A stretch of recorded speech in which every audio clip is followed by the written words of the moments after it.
Que se passe-t-il quand le combattant de rue le plus redouté entre dans la boxe et le art martiaux mixte professionnel?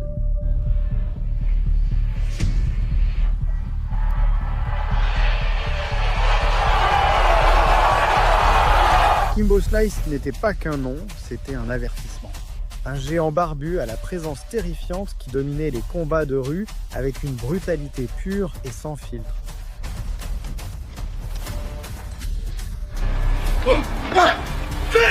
Chaque coup qu'il portait était une sentence. Chaque combat était une guerre. Mais Kimbo n'a pas seulement dominé les rues. Il a emporté cet instinct sauvage dans les cages de l'Elite XC de l'UFC et de Bellator, où des combattants ont sous-estimé le caïd des rues seulement pour tomber les uns après les autres. Ce qui a commencé comme des vidéos virales de combats clandestins est devenu un phénomène mondial.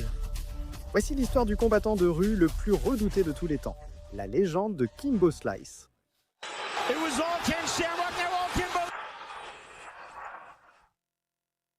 Kimbo Slice naît Kevin Ferguson le 8 février 1974 à Nassau, Bahamas. Dès son plus jeune âge, sa vie a été marquée par la violence et le besoin de survivre. Élevé dans les quartiers difficiles de Miami, en Floride, Kimbo a appris à se battre non pas pour la gloire, mais pour survivre. La rue a été son premier ring. Avant de devenir une légende des combats de rue, il a travaillé comme videur dans des clubs nocturnes et même comme chauffeur de limousine. Mais tout a changé lorsque son ami et manager Mike lui a proposé quelque chose qui allait marquer son destin. Kimbo, pourquoi tu ne te battes pas? Je vais te rendre célèbre. Ainsi débutèrent des combats de rue qui allaient enflammer Internet. Le monde a rapidement découvert Kimbo Slice, l'homme qui, avec ses poings nus, écrasait quiconque se mettait en travers de son chemin. Les vidéos de Kimbo se battant dans des arrière-cours et garages ont explosé sur YouTube et Dailymotion. Au début des années 2000, chaque combat était plus brutal que le précédent. Le nom de Kimbo Slice est resté gravé dans l'esprit de tous. La renommée de Kimbo n'est pas passée inaperçue. En 2007, il a été recruté par Elite XC pas uniquement comme combattant, mais comme une superstar virale attirant des millions de spectateurs. Ses débuts professionnels furent un vrai carnage. Il a affronté Bo Cantrell, un combattant expérimenté, mais qui n'avait aucune idée du monstre qu'il avait en face de lui. Bo Cantrell a été vaincu en 19 secondes. La foule est devenue folle. Kimbo Slice était arrivé dans le arts martiaux mixte et il l'avait fait avec une sentence de mort. Puis il a affronté Tank Abbott, légende du Val Tudo, au début de l'UFC. Quickly takes Matua to the ground. Matua back up. Taking some vicious shots to the head. Hand by Tank. Une véritable bataille de titans. Abbott a essayé d'intimider Kimbo, férocité, qu'en moins d'une minute, Tank était inconscient, allongé contre la cage. C'était un knockout qui a laissé tout le monde bouche bée.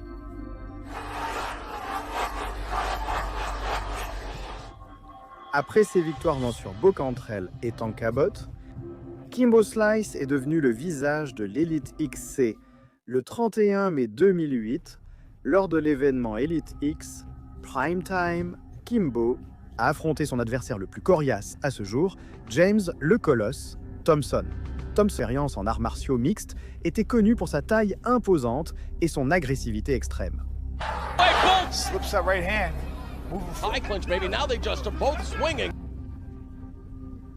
Le Colosse pensait le détruire, mais Kimbo était prêt pour la guerre.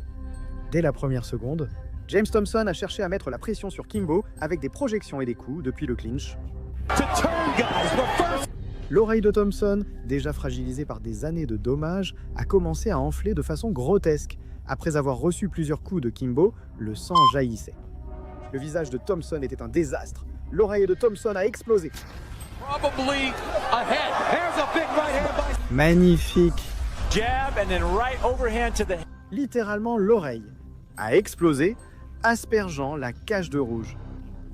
Kimbo a continué à frapper avec fureur jusqu'à ce que l'arbitre, voyant l'état du Britannique, arrête le combat par knockout technique. Kimbo Slice a gagné. Mais le combat a laissé des questions en suspens. De nombreux critiques ont souligné que Kimbo avait montré des faiblesses dans son cardio et sa défense contre les takedowns. On se demandait s'il pouvait vraiment rivaliser avec l'élite du art martiaux mixte. Malgré cela, l'événement a battu des records d'audience. Ce fut le premier événement de arts martiaux mixtes diffusé en prime time sur une chaîne nationale aux États-Unis. Atteignant près de 7 millions de téléspectateurs, Kimbo Slice n'a pas seulement gagné, il est devenu un phénomène de masse. Il a le combattant le plus célèbre de l'organisation. Ses combats attiraient des millions de téléspectateurs et son nom résonnait déjà en dehors du monde du art martiaux mixte. Mais tout a changé la nuit du 4 octobre 2008. Kimbo allait affronter Ken Shamrock lors de l'événement principal, un combat qui promettait d'être un affrontement épique. Entre le roi des rues et une légende du art martiaux mixte. Mais à peine quelques heures avant l'événement, Ken Shamrock a subi une blessure et n'a pas pu combattre. À sa place, qu'ils ont appelé Seth Petruzzelli, un combattant peu connu, pour affronter Kimbo à la dernière minute. Kimbo a accepté parce que c'était son style, peu importe l'adversaire, il était prêt à se battre. Le combat a commencé. 14 secondes plus tard, Seth a placé un direct du gauche directement sur le menton de Kimbo, alors que celui-ci avançait, le faisant perdre l'équilibre. Un coup soudain et dévastateur. Petruzzelli en a profité pour enchaîner les coups, jusqu'à l'arrêt du combat par l'arbitre. Kimbo Slice avait été mis knock-out en 14 secondes. La défaite fut brutale, mais l'impact réel est venu ensuite. Elitix, C, qui avait tout misé sur Kimbo comme sa principale vedette, a perdu toute crédibilité et s'est effondré financièrement, fermant ses portes peu à peu. Kimbo Slice n'avait pas seulement perdu le combat, sa défaite avait détruit toute une organisation. Mais pour Kimbo, ce n'était loin d'être la fin. Après l'effondrement de l'Elite X, C, Dana White, le président de l'UFC, a décidé de donner une chance à Kimbo, mais à condition qu'il gagne sa place. Kimbo est entré dans The Ultimate Fighter Heavyweight en 2009, une émission de télé-réalité où des combattants s'affrontaient pour un contrat avec l'UFC. Il a affronté Roy Nelson, un combattant dangereux avec une droite redoutable. Just like that, big country. Saw the opening right there on the button. Gets country, and that's it. So we're trying to. Oh, big shot. Oh, it's beautiful. Right, the gear is low. It's a beautiful job. Oh. Ce combat a été une véritable guerre. Yes. There you go. Come on, man.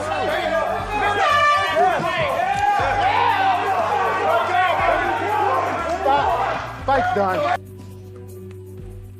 Le combat s'est terminé avec Roy Nelson qui a vaincu Kimbo par knockout technique, même s'il a perdu contre Roy Nelson dans l'émission Son charisme. Sa popularité a poussé Dana White à le signer. Quand même, le 5 décembre 2009, Kimbo a officiellement fait ses débuts à l'UFC en affrontant Houston Alexander lors de la finale de The Ultimate Fighter Heavyweight. Alexander, connu pour son agressivité et sa puissance de knockout, était un défi sérieux.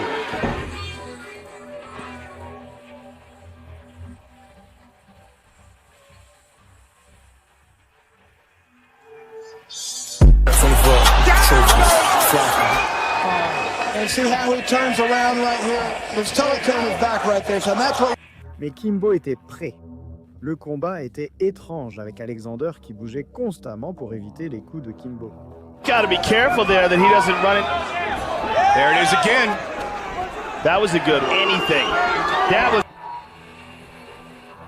again with that combination. Mais quand Kimbo a réussi à réduire la distance, il a déchaîné sa fureur. Au second round, Kimbo a soulevé Houston Alexander et l'a violemment plaqué au sol avec un slam. Taking his back. C'était un moment de pure force brute. Finalement, après 3 rounds, Kimbo a gagné par décision unanime. Il avait réussi. Lors de sa première victoire à l'UFC, le combattant de rue avait prouvé qu'il pouvait gagner dans la cage la plus importante du monde. Cependant, le chapitre suivant de son histoire ne serait pas aussi brillant. À l'UFC 113, Kimbo a affronté Matt Mitrione, un ancien joueur de la National Football League, devenu combattant de arts martiaux mixtes au Odisipk Aide. In my opinion, I'm the best heavyweight in the world. Shots in this fight when managed to Vader Emelianenko goes hurt, and just like Dan Henderson did, right hands. Dès le début, il était clair que Mitrione avait un avantage en cardio et en technique. Kimbo a lancé de puissants coups, mais Mitrione les a encaissés et l'a épuisé progressivement.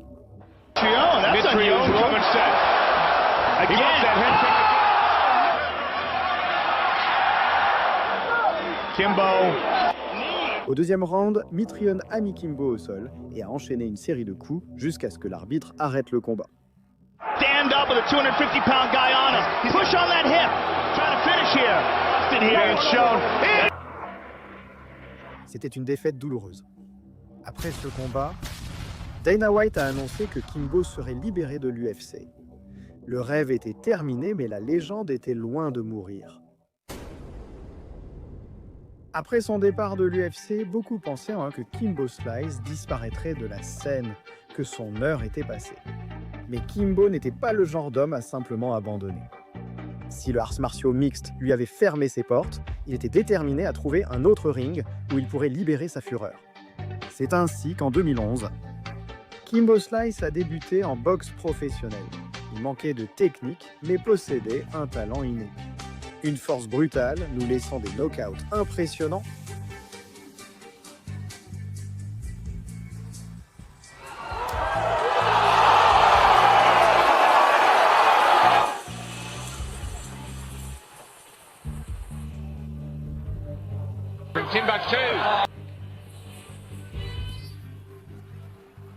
La carrière de Kimbo Slice en boxe professionnelle. Elle n'a pas été longue, mais elle a suffi à rappeler à tout le monde que sa puissance était réelle.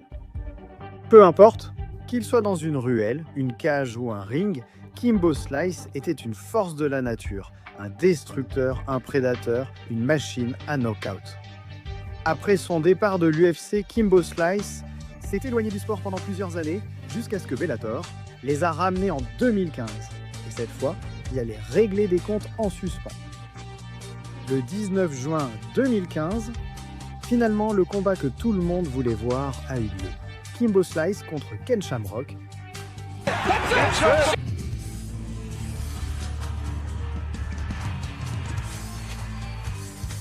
La légende du arts martiaux mixte face au roi de la rue. Le premier round était incroyable. Shamrock a mis Kimbo au sol. Il a failli le finir avec un étranglement. Level change, the single leg and hit by Shamrock. I think he's got it. McCarthy taking a really close look. Mais Kimbo, montrant son incroyable résistance, a réussi à s'échapper. Et quand il s'est remis debout, il a placé un crochet dévastateur qui a mis Shamrock hors de combat. Victoire par knockout technique pour Kimbo.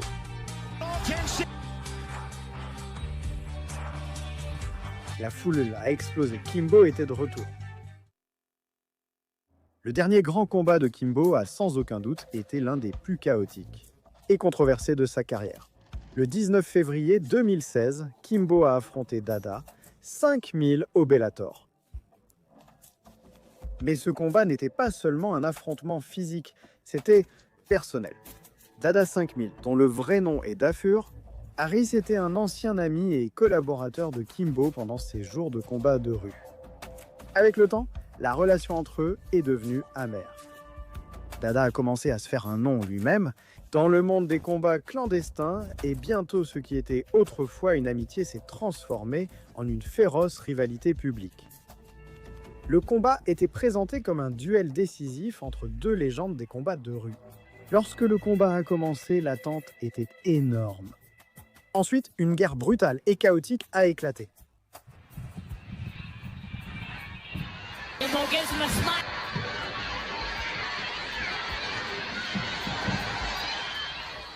Les deux combattants, visiblement fatigués dès le deuxième round, ont échangé des coups sauvages.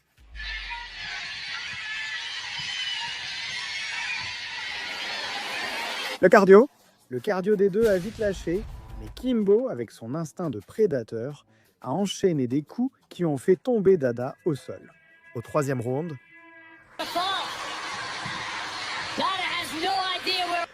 Kimbo Slice a gagné par technical knockout, mais le combat ne s'est pas arrêté là, après le combat.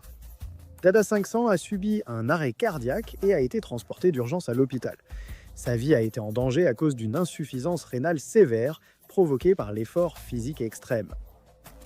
C'était un rappel brutal de la dangerosité des combats, même pour deux hommes habitués à la violence.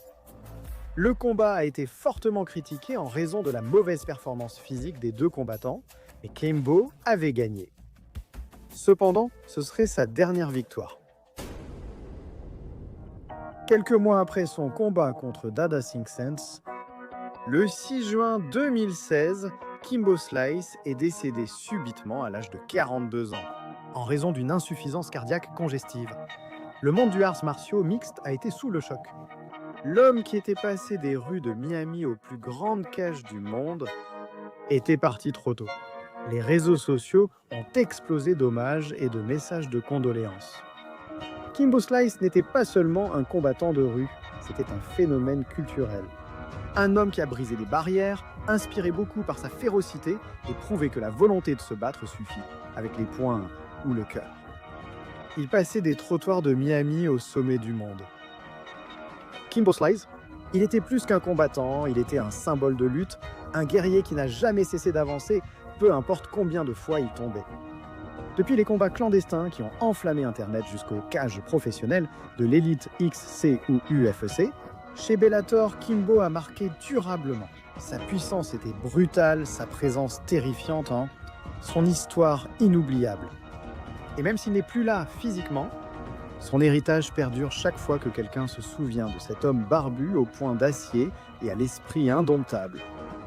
Ils se rappelleront Kimbo Slice, le combattant de rue le plus redoutable de l'histoire.